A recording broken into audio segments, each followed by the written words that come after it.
I'd like to invite Collet from Education. Welcome. Thank you. And thank you also for all your efforts. Good afternoon, ladies and gentlemen. I feel like a bit of a techno sore after watching the techno geek present. I'm going to do my best. I regard myself as not as a novice lecturer, because I've been lecturing here for the last 21 years in a contract capacity. But in terms of using innovative technologies to enhance teaching and learning, I would say I'm a novice. So I'll share a few of my lessons, and I'm sure some of you may have experienced some of the things I'm going to share with you. But what I thought was important when Judith said, I think Narina said, will you present? Oh gosh, what am I going to present about? Was I realized that even in our faculty of education, in a number of courses, there are people, colleagues of mine, that don't use Turnitin and haven't been linking on to eCanva, not in the department that I teach in, but in the faculty as a whole. So it's about how do we all get ourselves on board and become familiar with these methodologies. Just an overview of my presentation. I'll give a very brief description of some of the processes that I'm involved in, and then my reflection on the process, and then I'll be speaking about what I think the value of it is to myself as a lecturer, and some kind of anecdotal evidence about how valuable it is to students, and then lessons learned, next steps, and then hopefully a little bit of time for questions. So I think I'm not going to go into detail on eCanva. I've only started using eCanva in the last 6 months, and I really use it to post lectures, articles, notices, but mostly for kind of making sure I keep access or have access and maintain access with my students. So I've got one class that has 244 students. So it's not as big, I think, as your class of 800, but it still is quite large. And recently, when I did my PhD, I experienced the value of using Turnitin as an editing tool and a writing tool, but really encouraging students in all the courses I teach to link into Turnitin and to develop their own academic writing ability. I've also been recently linked into the short course around developing your teaching and learning abilities, and I think Juliet and the team have given us this crash course around all these things that we need to do. So I'm not proficient in all these aspects yet, but it's something that I'm trying to get on board with. So I'm going to really reflect on the process of developing my competence in using innovative technologies. I'll look at some of the facilitating and inhibiting factors and what value I feel it's added. So I think some of the facilitating factors for me as a lecturer is that I feel that I had some basic competence in terms of computer literacy, and I was also familiar with using a smartphone, although my children still think I'm a techno-saw. I'm not as up on it or with the program as they'd say, but I've also had experience in using Turnitin, and that actually made it easier for me to see the value of that. My students need to be engaged with this as well. I think the fact that other colleagues in the faculty and the department I work in were using eCanva and Turnitin, that really made me feel like I better do this too, so that all our students are doing this. I don't want to be left out. But also our students do have an increased access to computers and cell phones. I'm not saying all students have easy access, but I think there's a growing access. And there's a lot of encouragement in the faculty and UWC to encourage people to use various technologies, but I know in our faculty we're kind of endorsing it, that everybody starts to get our students to use Turnitin. And that's been very supportive, and I think everybody's mentioned the team. It's been fantastic having the team, Narina and colleagues. Whenever you have a problem, they come and help you. But also to have the options for kind of general training for staff, but also the personal support. I found that personal support most helpful. I'm not a naturally technologically inclined person. I prefer face-to-face. I'm the kind of person who'd hide their money under the mattress instead of taking it to the bank. So to have supportive colleagues that come and sit with you at your desk and you forget that one command and it feels like you can't open a drawer, you've got to push in a special place, or you forget one little item, I think, in your presentation. It's like it really frustrates you. So to have that support is great. I think your method of teaching us how to get involved with technologies is quite is wonderful, in that you teach us, you say try it out, you kind of push us, I would say, into the deep end, and you say just do it. And for somebody who's quite nervous about doing it, it's like these huge systems. I want to understand where it fits in. I think that has been supportive for me. In a way, I think it's been a successful learning process, because the way in which you've taught us how to work with technologies has linked to issues around what Race calls 5 factors underpinning successful learning. So it's me wanting to do it and also needing to do it. I think there are push factors within the university, but also then having the support to just do it, and then getting feedback directly, and then having a little bit of time to digest it. And I think somebody early on today talked about, the first steps on a 100 or 1,000 kilometer journey starts with the first step.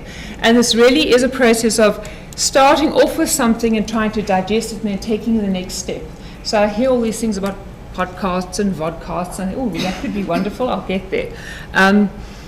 Some of the inhibiting factors is, I think, is on a very personal level, about one's personal values and orientation. I'm an introverted person. I'm not automatically out there. I've learned to be extrovert through the work I do, or try to be extrovert. But it's a thing of putting yourself out there in public spaces, putting your practice out there, putting your PowerPoints out there. And I think it's that sometimes that struggle that we sit with in terms of, why are we not really getting into this? Issues around copyright, and I mean, we haven't really discussed this in our faculty teaching and learning committee yet in detail, but it's when I've asked other lecturers in some of the courses, put your PowerPoints online for students to access, it's like, this is my intellectual property, and how am I sure that other people aren't just going to be copying this? And so what the shortcut to it now is, first of all, putting it in PDF versions. But the students complain that the PDF versions mean that they've got to print out these big sheets. They can't have all the slides quickly on a page. So there are still challenges there. The workload tensions, and I think people have mentioned it, the feeling of that you're doing a double shift. So my lectures and the way I teach is very much around working in group and pair work, very interactive, students making meaning of the learning process. And then what I'll do is put the PowerPoints on as a backup. So I'm finding that, with huge classes of 244, you are every week trying to play catch up, or you're putting your PowerPoints on, you're developing the new PowerPoints for the next session, you're trying to also engage with students on eCanva. And it's not just emails, students have my Gmail and my UWC email, so they'll send me comments, and I'll get them on my phone. And so I think that the real tensions between kind of one's public and private life. So I think the keeping up with PowerPoints and content online, and also the coping with large classes. And I think that's something I still haven't come to terms with, in terms of how do you really want to engage, but how do you do things like discussion forums, 200 students. Okay. So I think the value I've experienced around Turnitin, in that I'm able to monitor students' progress and their self-editing. It's a support in terms of checking for similarity of text. I'll know that students are using another system that's helping them as well.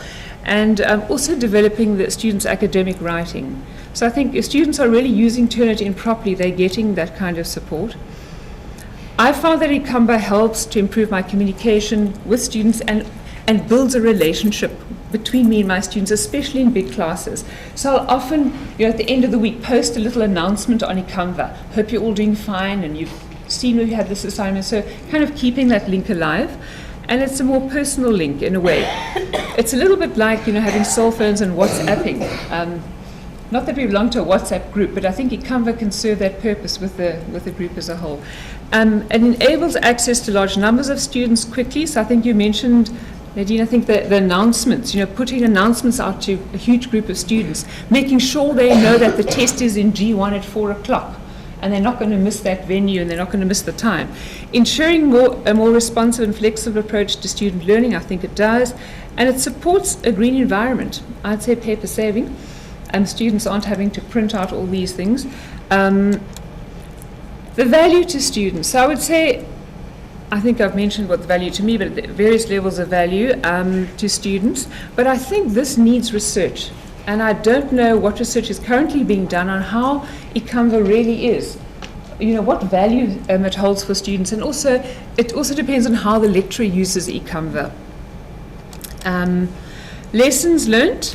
I've learned how to use it as an information sharing and communication platform. But I've also learned that this is limited. So if you really want to have an interactive learning situation where students are making meaning and you're really getting students to think on those deeper levels, engage more deeply, I know that my own use of eCanva at the moment is limited in terms of being able to do that, because I rely on my lecturing and teaching as doing that with eCanva just as a backup in case students aren't there. I've also found out students can cheat at Turnitin. We learned about the commas and all of those things, so don't just rely on Turnitin. I've also learned to hold tighter boundaries between my work and personal life. So to take small step and build on gains made. So I felt like I've got onto eCanva, but I'm not actually flying yet. I've actually have to get with it and learn a few more things on eCanva. I'm not exactly at the techno geek stage of coming in here with the pad and all of these, but maybe next year. But a supportive external environment, I think, is really, really important. So that structural environment to enable us to get on with using technology is important, and it's really helped my development. Some of the next steps, I would like to explore the creative possibilities that Turnitin provides with enhancing alignment between student and lecturer assessment of tasks. And I never knew you could use Turnitin around for assessment. So I mean, I'm sure many of you have, but it's something I'd like to do and learn how to do properly. And then also strengthen my ability to use Canva as an interactive teaching and learning platform. And I have a tension when I say this, because on the one hand, we're expecting our students to do 80% attendance and come to lectures. And then we say we're posting on eCanva. But I think it's that relationship between what we're wanting to do in our teaching and learning processes and to find that match. Some questions I have. If our contact with students is face-to-face, what is our need for eCanva? So maybe that's a question people can think about. Links to the distance learning one. Does eCanva discourage students from attending lectures? Is it possible to hold discussion forums with classes of 250? And my question would be is how do I encourage all students more actively to engage in deeper levels of learning through eCanva and Turnitin? Thank you.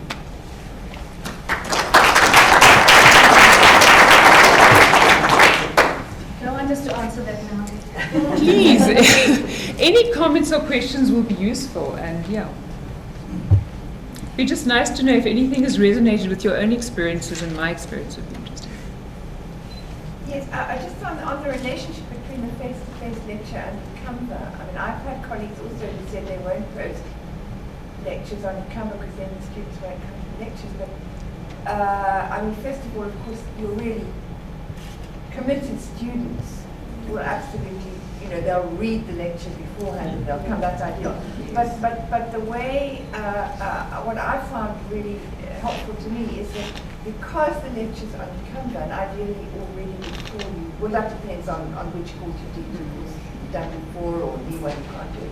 But if of course you've done before, your lecture can be up there before you give it, and then in the lecture, got your PowerPoint slides, but you don't have to use them all.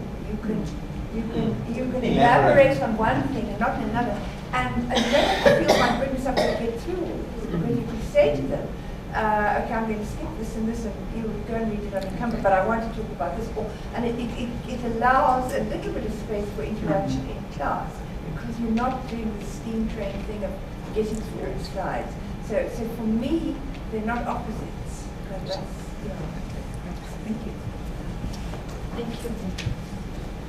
And there was definitely a myth around when we started, for example, remember everybody's saying that if I use e-learning, there's going to be no need for me.